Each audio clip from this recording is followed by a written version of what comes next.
Hello friends, welcome to Word Amazing Facts. Around 125 years ago, on September 11, Swami Vivekananda delivered an iconic and eloquent speech at the Chicago Convention of Parliament of Religion, introducing Hinduism to the world in 1893. Swami Vivekananda spoke about intolerance, religion, and the end to all forms of fanaticism. So just listen this famous speech. Sisters and brothers of America,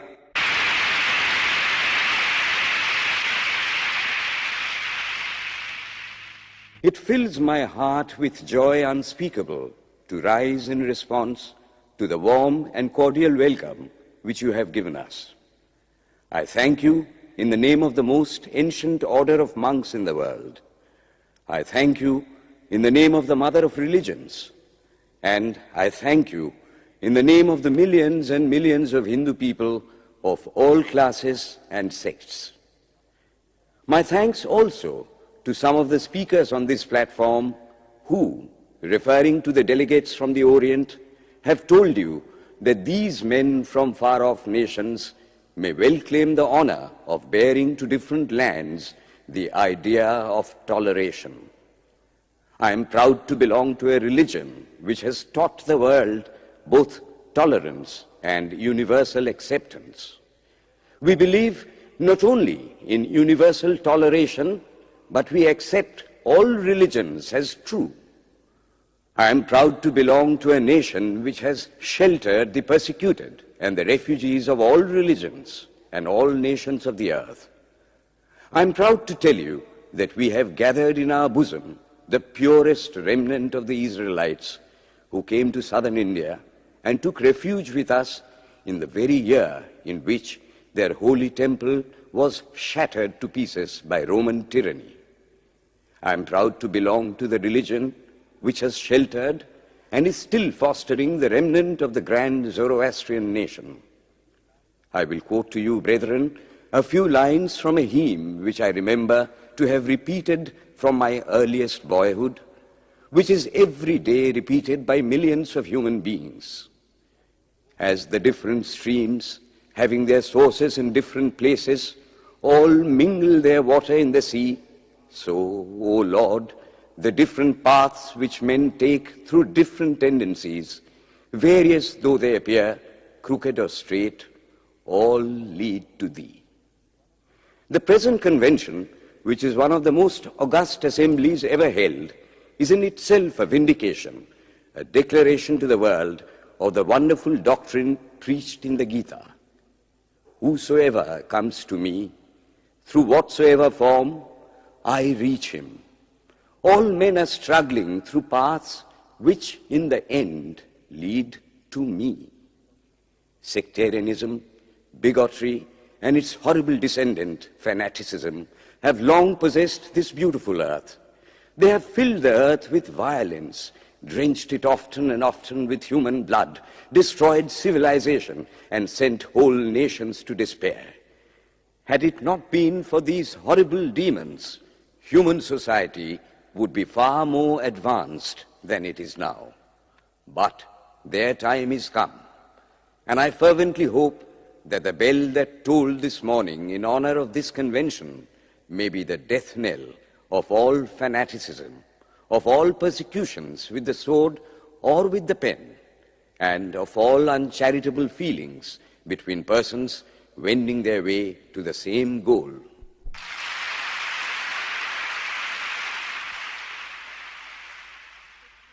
Ladies and gentlemen, on the agenda for today, the 15th of September, 1893, a galaxy of eminent speakers are scheduled to address us, and it gives us great pleasure to once again invite Swami Vivekananda to speak. His subject for today, Why We Disagree. I will tell you a little story. You have heard the eloquent speaker who has just finished say, "Let us cease from abusing each other," and he was very sorry that there should be always so much variance.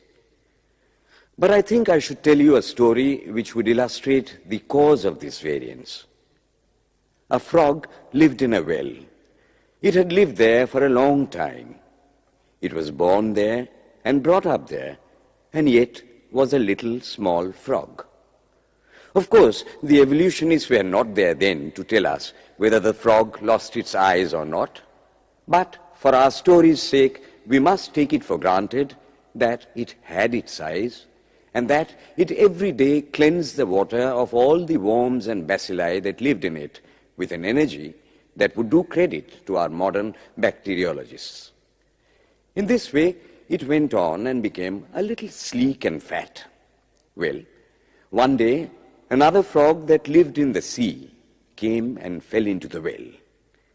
"Where are you from?" "I am from the sea." "The sea? How big is that? Is it as big as my well?" And he took a leap from one side of the well to the other. "My friend," said the frog of the sea, "how do you compare the sea with your little well?" Then the frog took another leap and asked, "Is your sea so big?" "What nonsense you speak, to compare the sea with your well." "Well then," said the frog of the well, "nothing can be bigger than my well. There can be nothing bigger than this. This fellow is a liar, so turn him out." That has been the difficulty all the while. I am a Hindu. I am sitting in my own little well and thinking that the whole world is my little well. The Christian sits in his little well and thinks the whole world is his well. The Mohammedan sits in his little well and thinks that is the whole world. I have to thank you of America for the great attempt you are making to break down the barriers of this little world of ours, and hope that in the future the Lord will help you to accomplish your purpose.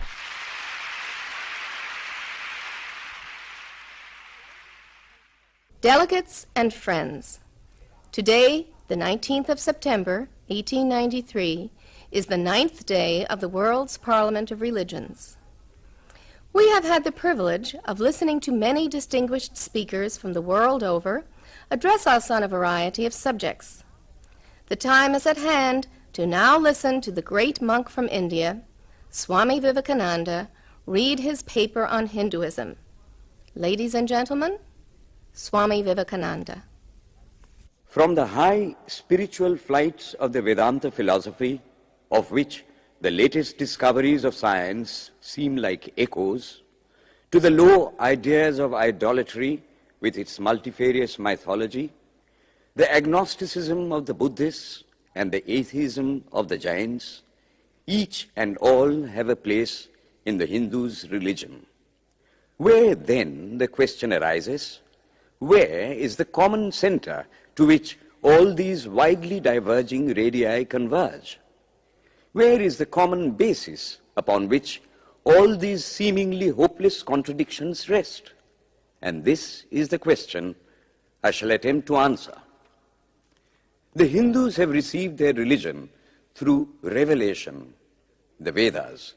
They hold that the Vedas are without beginning and without end. It may sound ludicrous to this audience how a book can be without beginning or end. But by the Vedas, no books are meant.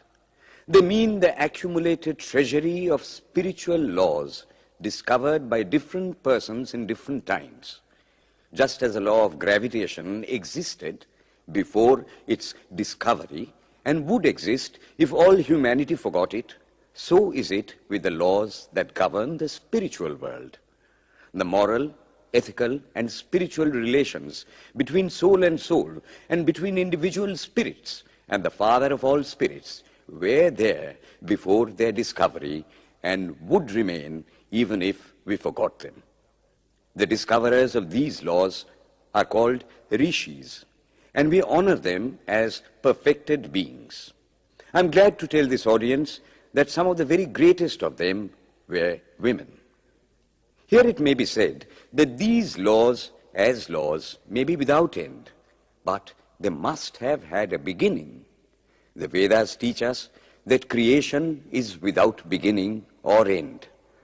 Science is said to have proved that the sum total of cosmic energy is always the same, then, if there was a time when nothing existed, where was all this manifested energy? Some say it was in a potential form in God.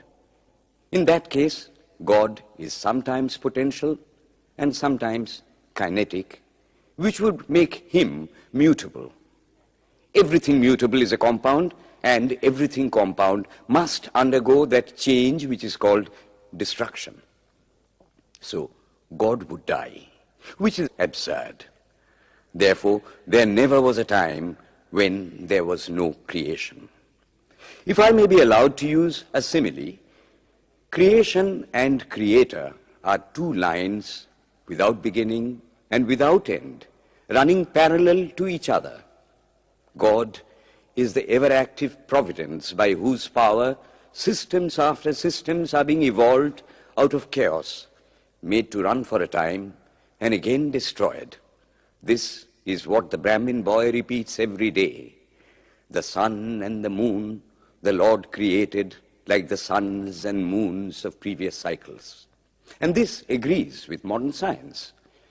Here I stand, and if I shut my eyes and try to conceive my existence, what is the idea before me? The idea of a body. Am I then nothing but a combination of material substances? The Vedas declare, no. I am a spirit living in a body. I am not the body. The body will die, but I shall not die. Here am I in this body. It will fall, but I shall go on living.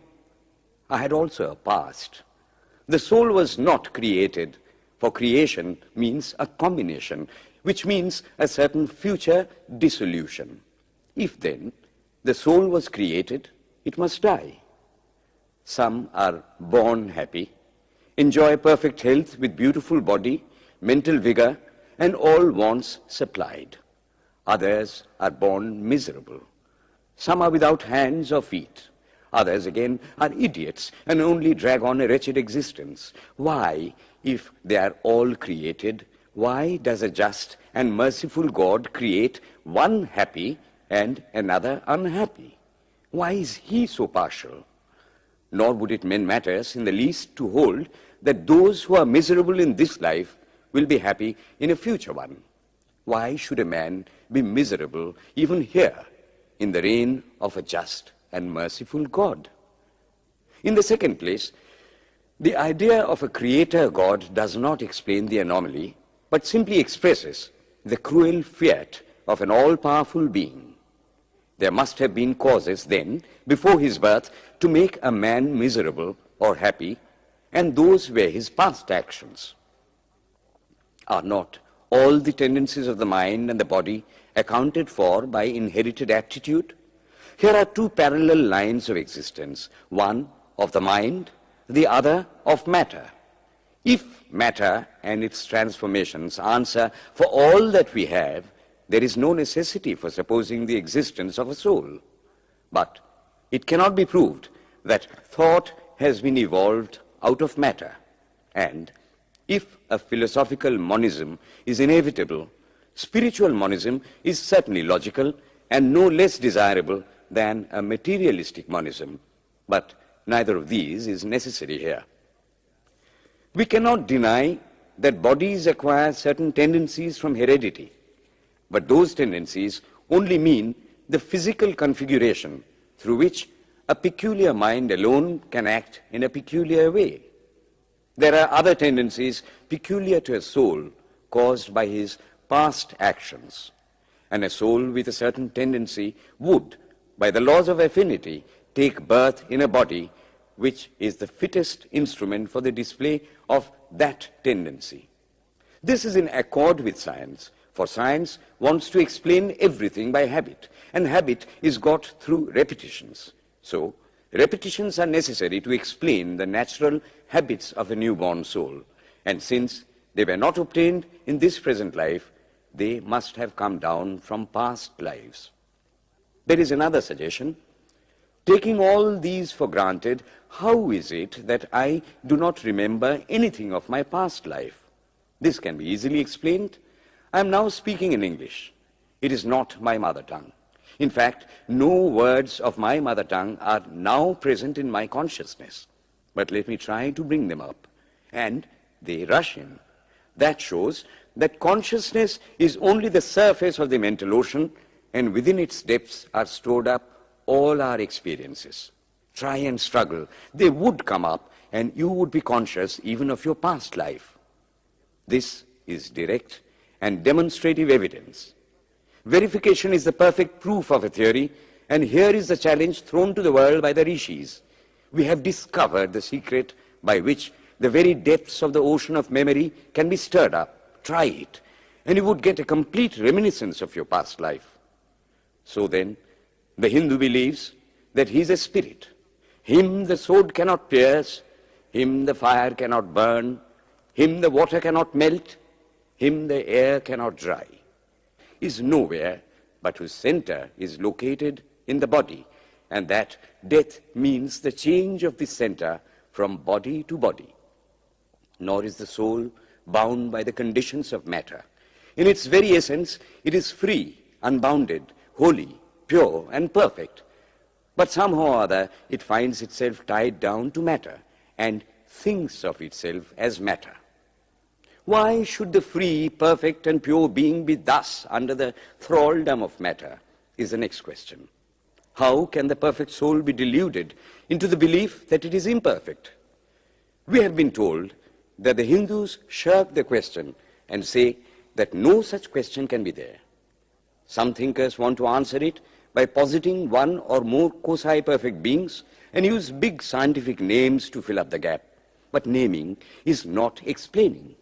The question remains the same. How can the perfect become the quasi-perfect? How can the pure, the absolute, change even a microscopic particle of its nature? But the Hindu is sincere. He does not want to take shelter under sophistry. He is brave enough to face the question in a manly fashion, and his answer is, I do not know. I do not know how the perfect being, the soul, came to think of itself as imperfect, as joined to and conditioned by matter. But the fact is a fact for all that. It is a fact in everybody's consciousness that one thinks of oneself as the body. The Hindu does not attempt to explain why one thinks one is the body. The answer, that it is the will of God, is no explanation. This is nothing more than what the Hindu says, I do not know.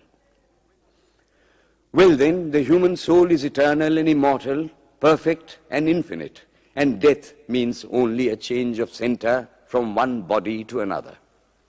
The present is determined by our past actions, and the future by the present. The soul will go on evolving up or reverting back from birth to birth and death to death. But here is another question. Is man a tiny boat in a tempest, raised one moment on the foamy crest of a billow and dashed down into a yawning chasm the next, rolling to and fro at the mercy of good and bad actions, a powerless, helpless wreck in an ever-raging, ever-rushing, uncompromising current of cause and effect, a little moth placed under the wheel of causation, which rolls on, crushing everything in its way, and waits not for the widow's tears or the orphan's cry? The heart sinks at the idea. Yet, this is the law of nature. Is there no hope? Is there no escape? Was the cry that went up from the bottom of the heart of despair. It reached the throne of mercy, and words of hope and consolation came down and inspired a Vedic sage, and he stood up before the world and in trumpet voice proclaimed the glad tidings. Hear ye, children of immortal bliss, even ye that reside in higher spheres. I have found the Ancient One who is beyond all darkness, all delusion. Knowing him alone, you shall be saved from death over again. Children of immortal bliss. What a sweet, what a hopeful name. Allow me to call you, brethren, by that sweet name. heirs of immortal bliss. Yea, the Hindu refuses to call you sinners. We are the children of God, the sharers of immortal bliss, holy and perfect beings. Ye divinities on earth, sinners, it is a sin to call a man so. It is standing libel on human nature. Come up, O lions, and shake off the delusion that you are sheep. You are souls immortal, spirits free, blessed and eternal. Ye are not matter, ye are not bodies. Matter is your servant, not you the servant of matter. Thus it is that the Vedas proclaim not a dreadful combination of unforgiving laws, not an endless prison of cause and effect, but that at the head of all these laws, in and through every particle of matter and force stands one, by whose command the wind blows, the fire burns, the clouds rain, and death stalks upon the earth. And what is his nature? He is everywhere, the pure and formless one, the Almighty and the All-Merciful. Thou art our Father, thou art our Mother, thou art our beloved friend, thou art the source of all strength. Give us strength. Thou art he that beareth the burdens of the universe. Help me bear the little burden of this life. Thus sang the rishis of the Vedas. And how to worship him? Through love. He is to be worshipped as the one beloved, dearer than everything in this and the next life. This is the doctrine of love declared in the Vedas, and let us see how it is fully developed and taught by Krishna, whom the Hindus believe to have been God incarnate on earth. He taught that a man ought to live in this world like a lotus leaf, which grows in water but is never moistened by water. So a man ought to live in the world, his heart to God and his hands to work. It is good to love God for hope of reward in this or the next world, but it is better to love God for love's sake. And the prayer goes, Lord, I do not want wealth, nor children, nor learning. If it be thy will, I shall go from birth to birth. But grant me this, that I may love thee without the hope of reward. Love unselfishly for love's sake. One of the disciples of Krishna, the then emperor of India, was driven from his kingdom by his enemies and had to take shelter with his queen in a forest in the Himalayas. And there, one day, the queen asked him how it was that he, the most virtuous of men, should suffer so much misery. Yudhishthira answered, Behold, my queen, the Himalayas. How grand and beautiful they are. I love them. They do not give me anything, but my nature is to love the grand, the beautiful. Therefore, I love them. Similarly, I love the Lord. He is the source of all beauty, of all sublimity. He is the only object to be loved. My nature is to love him, and therefore I love. I do not pray for anything. I do not ask for anything. Let him place me wherever he likes. I must love him for love's sake. I cannot trade in love. The Vedas teach that the soul is divine, only held in the bondage of matter. Perfection will be reached when this bond will burst, and the word they use for it is, therefore, mukti, freedom. Freedom from the bonds of imperfection, freedom from death and misery. And this bondage can only fall off through the mercy of God, and this mercy comes on the pure. So, purity is the condition of his mercy. How does that mercy act? He reveals himself to the pure heart. The pure and the stainless see God. Yea, even in this life.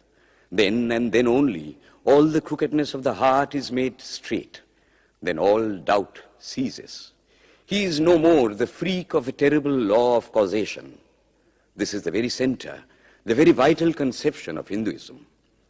The Hindu does not want to live upon words and theories. If there are existences beyond the ordinary sensuous existence, he wants to come face to face with them.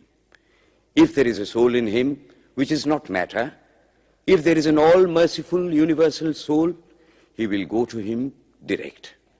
He must see him, and that alone can destroy all doubts.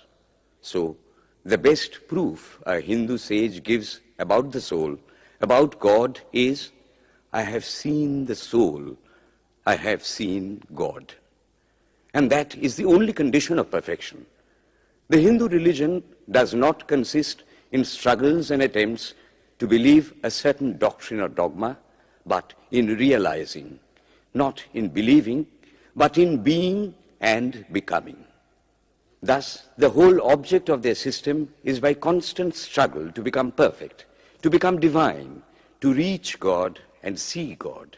And this reaching God, seeing God, becoming perfect, even as the Father in heaven is perfect, constitutes the religion of the Hindus. And what becomes of a man when he attains perfection? He lives a life of bliss infinite. He enjoys infinite and perfect bliss, having obtained the only thing in which man ought to have pleasure, namely God, and enjoys the bliss with God.